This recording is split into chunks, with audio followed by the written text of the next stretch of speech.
कहानी एक ऐसी बेहद खूबसूरत लड़की की जिसे पहली ही नजर में एक अनजान आदमी से प्यार हो जाता है, लेकिन ये आदमी पहले से शादीशुदा होता है और इसी वजह से वो उस लड़की को साफ मना कर देता है। मगर ये लड़की उसकी बात मानने वालों में से नहीं थी। वो हर हाल में उससे रिश्ता बनाना चाहती थी और इसी वजह से बार बार उसके करीब आने की कोशिश करती रहती है। तो आखिर इन सब के चलते इस लड़की और उस आदमी के बीच क्या क्या होता है? क्या शादीशुदा होने के बावजूद भी ये आदमी इस खूबसूरत लड़की के साथ रहेगा? और इस दौरान इन दोनों की जिंदगी में क्या क्या होने वाला है, चलिए जानते हैं आज की इस कहानी में। कहानी की शुरुआत में हम एक लिफ्ट के अंदर दो अनजान लोगों को देखते हैं। इसी दौरान लड़की जानबूझकर अपने हाथ में मौजूद कुछ पेपर्स नीचे गिरा देती है और पेपर्स उठाने के बहाने वो इस आदमी को अपने खूबसूरत पैरों की तरफ देखने पर मजबूर कर देती है। पेपर्स नीचे गिरते देख आदमी भी उसकी मदद करने के लिए झुक जाता है, लेकिन तभी लड़की मौका पाकर हल्के से उसके हाथ को छू लेती है। यहाँ इस आदमी का नाम डेरेक होता है, जबकि लड़की का नाम लीसा है।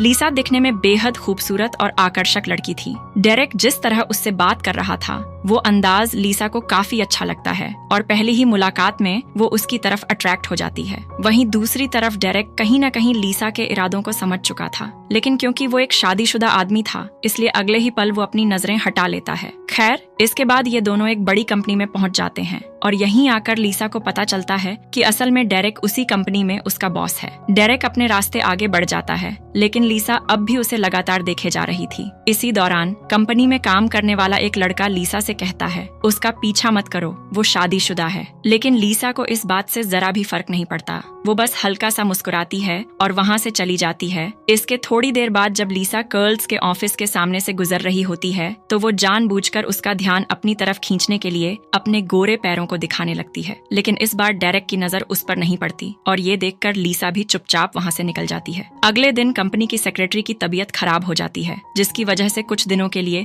लीसा को डेरेक की नई सेक्रेटरी बना दिया जाता है। डेरेक जब लीसा को अपने सामने देखता है तो उसे थोड़ा अजीब जरूर लगता है, लेकिन वो इस बात के लिए मना भी नहीं कर पाता। अब वक्त के साथ साथ लीसा उसके हर काम में मदद करने लगती है और मौका मिलते ही उसे अपनी तरफ खींचने की कोशिश करती रहती है। धीरे धीरे डेरेक भी कहीं न कहीं ये भूलने लगता है कि वो एक शादीशुदा आदमी है। अब एक दिन ऑफिस में डेरेक की पत्नी आती है। दोनों बैठकर आपस में बातें कर ही रहे थे कि तभी वहाँ लीसा आ जाती है और वो डेरेक से काफी करीब होकर बात करने लगती है। किसी अनजान और खूबसूरत लड़की को अपने पति के इतना करीब देख डेरेक की पत्नी को ये बात बिल्कुल अच्छी नहीं लगती और पहली ही नजर में उसे एहसास हो जाता है कि ये लड़की उतनी सीधी सादी नहीं है जितनी दिखती है। यहाँ तक कि माहौल संभालने के लिए डेरेक भी कहता है, लीसा बहुत अच्छी लड़की है, वो मेरे काम में काफी मदद करती है। इसके थोड़ी देर बाद हम लीसा को अकेले बैठकर रोते हुए देखते हैं। इसी दौरान वहाँ डेरेक आ जाता है। पहले तो लीसा अपने आंसू छुपाने की कोशिश करती है, लेकिन डेरेक उसकी हालत देख लेता है और उससे रोने की वजह पूछता है। तभी डेरेक को पता चलता है कि लीसा के बॉयफ्रेंड ने उससे ब्रेकअप कर लिया है। ये सुनकर डेरेक उसे समझाने लगता है, देखो लीसा, तुम एक बहुत खूबसूरत लड़की हो, तुम्हें कोई भी अच्छा लड़का मिल जाएगा। यहाँ तक कि अगर मैं शादीशुदा नहीं होता तो शायद मैं खुद तुमसे शादी कर लेता।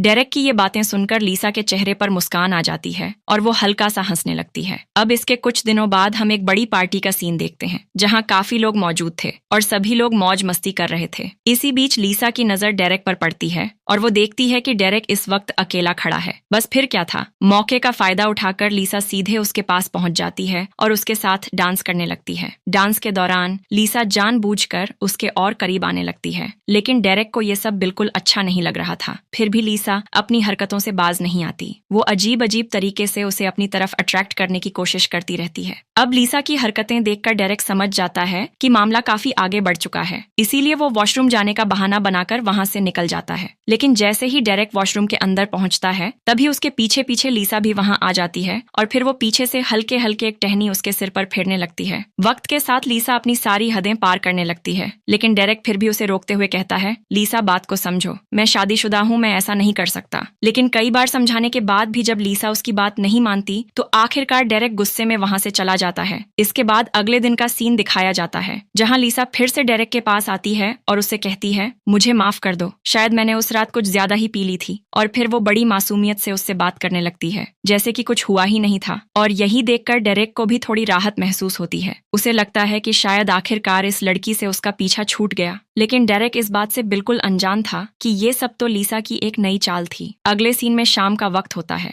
डेरेक अपने घर जाने के लिए पार्किंग एरिया में पहुंचता है, लेकिन तभी उसे अपने आसपास किसी के होने का एहसास होने लगता है। डेरेक जैसे ही अपनी कार में बैठता है, उसी पल अचानक से लीसा भी दूसरी तरफ से आकर उसकी कार में बैठ जाती है। पहले तो लीसा मासूम बनते हुए कहती है, डेरेक, मैं अपनी हरकतों के लिए तुमसे माफी मांगती हूँ। ये सुनकर डेरेक को थोड़ा अच्छा लगता है। उसे लगता है कि शायद अब लीसा सच में बदल गई है। लेकिन तभी लीसा अपना असली चेहरा सामने ले आती है और एक बार फिर वही अजीब हरकतें करने लगती है। ये देखकर डेरेक गुस्से से भड़क उठता है। वो चिल्लाते हुए कहता है, ये क्या बदतमीजी है। लेकिन लीसा बिल्कुल भी नहीं डरती। उल्टा वो मुस्कुराते हुए कहती है, इसमें गलत क्या है और आखिर तुम्हारी समस्या क्या है। अब डेरेक का गुस्सा और भी बढ़ जाता है और वो तुरंत लीसा को अपनी कार से बाहर निकाल देता है। गुस्से से भरा हुआ डेरेक सीधे अपने घर पहुंचता है। वो अपनी पत्नी को लीसा के बारे में सब कुछ बताना चाहता था, लेकिन जैसे ही वो घर के अंदर आता है, उसे महसूस होता है कि उसकी पत्नी पहले से ही किसी बात को लेकर काफी परेशान है। डेरेक की पत्नी उसे बताती है, मेरी बहन का अपने पति से तलाक होने वाला है। उन दोनों के बीच कुछ ऐसी परेशानियां चल रही हैं जिन्हें अब संभालना मुश्किल हो गया है। अपनी पत्नी को इस हालत में देखकर डेरेक चुप हो जाता है। उसे लगता है कि अभी लीसा वाली बात बताना सही नहीं होगा, क्योंकि उसका मानना था कि उसकी पत्नी पहले से ही परेशान है और अगर उसने अभी ये सब बता दिया तो शायद वो और ज्यादा टूट जाएगी। खैर, अगले दिन डेरेक कंपनी पहुंचता है और वहां जाकर वो साफ कह देता है कि लीसा को कंपनी से निकाल देना चाहिए, क्योंकि उसके मुताबिक वो लड़की अब काम करने लायक नहीं रही थी। लेकिन तभी उसे पता चलता है कि लीसा तो पहले ही नौकरी छोड़कर जा चुकी है। ये बात सुनकर डेरेक थोड़ा हैरान हो जाता है और उसके मन के अंदर एक अजीब सा डर बैठने लगता है। वो सोचने लगता है, अब ना जाने उसके दिमाग में क्या चल रहा होगा। हालांकि कहीं ना कहीं उसे थोड़ी राहत भी महसूस होती है, क्योंकि अब उसे लगता है कि शायद हमेशा के लिए लीसा से उसका पीछा छूट गया है। इसी तरह कुछ दिन बीत जाते हैं। इसके बाद कंपनी की तरफ से एक बड़ी पार्टी रखी जाती है, जहां कंपनी के लगभग सभी कर्मचारी मौजूद थे। चारों तरफ शोर, म्यूजिक और भीड़भाड़ का माहौल था। इसी बीच अचानक डेरेक की नजर लीसा पर पड़ती है। अपने सामने लीसा को देखकर एक पल के लिए डेरेक पूरी तरह हैरान रह जाता है। लीसा ने इस वक्त एक बेहद खूबसूरत ड्रेस पहनी हुई थी, लेकिन असल में वो यहाँ अपनी अगली चाल चलने आई थी। डेरेक गुस्से में उससे कहता है, मुझसे दूर रहो और अभी इसी वक्त यहाँ से चली जाओ। लेकिन तभी मौका देखकर लीसा चुपके से डेरेक की ड्रिंक में बेहोशी की दवा मिला देती है और इस बात की भनक डेरेक को जरा भी नहीं लगती। कुछ देर बाद डेरेक उसे बुरा भला कहकर वहां से निकलने लगता है। हालांकि उसके दोस्त भी उससे पूछते हैं आखिर हुआ क्या है, लेकिन डेरेक किसी को कुछ नहीं बताता और सीधा अपने कमरे की तरफ बढ़ने लगता है। मगर तभी उसे अचानक चक्कर आने लगते हैं। असल में ये सब उसी दवा का असर था जो लीसा ने उसकी ड्रिंक में मिलाई थी। डेरेक लड़खड़ाते हुए किसी तरह अपने कमरे तक पहुंच जाता है, लेकिन इसी दौरान अपनी चाल को आगे बढ़ाते हुए लीसा भी उसके पीछे पीछे कमरे तक आ जाती है। अब डेरेक पूरी तरह होश में नहीं था और लीसा इसी बात का फायदा उठाने लगती है। धीरे धीरे वो उसके बेहद करीब आने लगती है। खैर, इसके बाद सुबह का सीन दिखाया जाता है। डेरेक की आंख खुलती है और वो अपने कपड़े ठीक करते हुए कमरे से बाहर निकल जाता है। कुछ देर इधर उधर घूमने के बाद जब वो वापस अपने कमरे की तरफ आता है, तभी रास्ते में उसे लीसा मिल जाती है। लीसा उसे रोकते हुए कहती है, आज रात मेरे साथ डिनर पर चलो। लेकिन डेरेक परेशान होकर कहता है, लीसा, तुम आखिर ये सब क्यों कर रही हो। तभी लीसा पिछली रात हुई बातों का जिक्र करने लगती है, लेकिन डेरेक तुरंत उसकी बात काट देता है और कहता है, हमारे बीच ऐसा कुछ नहीं हुआ। इतना कहकर वो हर बार की तरह फिर से वहां से निकल जाता है। इसके थोड़ी देर बाद डेरेक अपने कमरे तक पहुंचता है और जैसे ही वो दरवाजा खोलता है तो सामने का नजारा देखकर दंग रह जाता है, क्योंकि उसके बेड पर लीसा लेटी हुई थी। डेरेक गुस्से में उसे वहां से जाने के लिए कहता है और उसे एक तरफ खींचने की कोशिश करता है, लेकिन तभी उसे एहसास होता है कि लीसा बेहोशी की हालत में है। साथ ही वहां पास में एक छोटी सी बोतल भी पड़ी हुई थी। ये देखकर डेरेक समझ जाता है कि लीसा ने बहुत सारी टैबलेट्स खा ली हैं। ये सब देखकर डेरेक पूरी तरह घबरा जाता है और बिना एक सेकंड गंवाए उसे तुरंत हॉस्पिटल ले जाने निकल पड़ता है। कुछ समय बाद डेरेक हॉस्पिटल पहुंच जाता है, लेकिन उसके पीछे पीछे उसकी पत्नी भी वहां आ जाती है। असल में डेरेक आज समय पर घर नहीं पहुंचा था, जिसकी वजह से उसकी पत्नी ने उसके दोस्तों से उसके बारे में पूछताछ की थी। इसी दौरान वहां एक महिला पुलिस अधिकारी भी पहुंचती है, जो अब इस पूरे मामले की जांच करने वाली थी। वो अधिकारी डेरेक की तरफ देखते हुए पूछती है, लीसा के साथ आखिर हुआ क्या है? क्या तुमने उसके साथ कुछ ऐसा किया है जिसकी वजह से वो इस हालत में पहुंची है? क्योंकि जहां तक मुझे पता चला है, लीसा तुम्हारे कमरे में बेहोश मिली थी।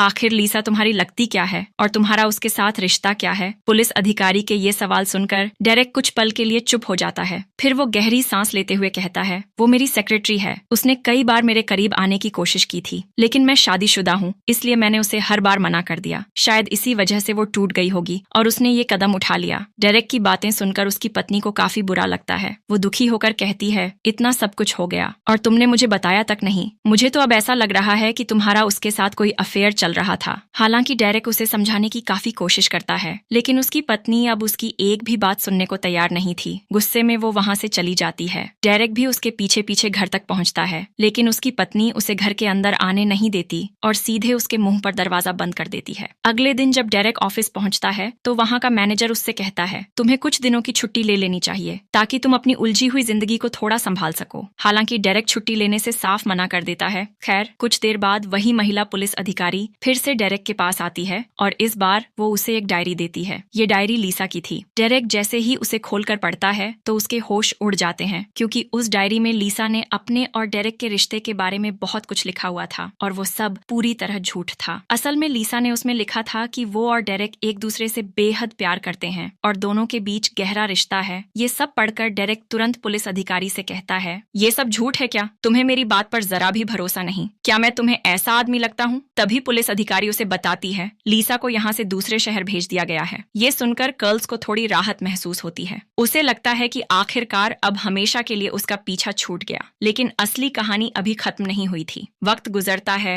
और देखते ही देखते पूरे 3 महीने बीत जाते हैं। इन 3 महीनों में डेरेक अपनी पत्नी को मनाने की लगातार कोशिश करता रहता है। आखिरकार वो अपनी पत्नी के पास जाता है, जो पहले उससे बेहद नाराज थी, लेकिन अब उसकी नाराजगी धीरे धीरे खत्म हो चुकी थी। इनका परिवार एक बार फिर से जुड़ चुका था। दोनों अब फिर से एक दूसरे के साथ खुश रहने लगे थे। यहाँ तक कि डेरेक की पत्नी को भी अब यकीन हो गया था कि लीसा झूठ बोल रही थी और उसने जानबूझकर उसके पति को फंसाने की कोशिश की थी। लेकिन खतरा अभी भी खत्म नहीं हुआ था। एक दिन डेरेक के घर पर कोई नहीं होता और तभी चुपके से लीसा वहाँ पहुँच जाती है। वो दरवाजा तोड़कर सीधे घर के अंदर घुस जाती है और फिर आराम से जाकर इनके बेड पर लेट जाती है। असल में लीसा यहाँ कोई बहुत बड़ा खेल खेलने आई थी, लेकिन इससे पहले कि वो अपने इरादे पूरे कर पाती, तभी डेरेक की पत्नी घर वापस आ जाती है। घर के अंदर आते ही उसे एहसास हो जाता है कि घर में कोई मौजूद है, इसीलिए वो धीरे धीरे पूरे घर को चेक करने लगती है और तभी एक कमरे में उसे बेड पर लेटी हुई लीसा दिखाई देती है। दोनों की नजरें एक दूसरे से टकराती हैं। डेरेक की पत्नी गुस्से में पूछती है, तुम हमारे घर में क्या कर रही हो? लेकिन इस बार लीसा के पास कोई जवाब नहीं था और देखते ही देखते दोनों के बीच जोरदार लड़ाई शुरू हो जाती है। फाइट के दौरान डेरेक की पत्नी तुरंत डेरेक को फोन करने की कोशिश करती है ताकि उसे सब कुछ बता सके, लेकिन इससे पहले कि वो कुछ बोल पाती,